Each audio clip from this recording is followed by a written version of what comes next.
పుత్రి, నిజమే మేము అసమర్థులమే. అదేని ఒక దుర్మార్గులు కొప్పు పట్టుకొని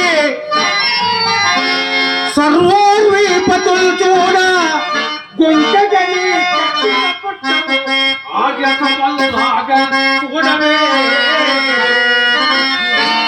దానికి నే ఊరక ఉన్నట్టి కదంబా అస్మద సమర్థత్వము క్రోవగా సఖీ ఇంకేటికి దూరదము వాచోరు ఈ పాండవుల్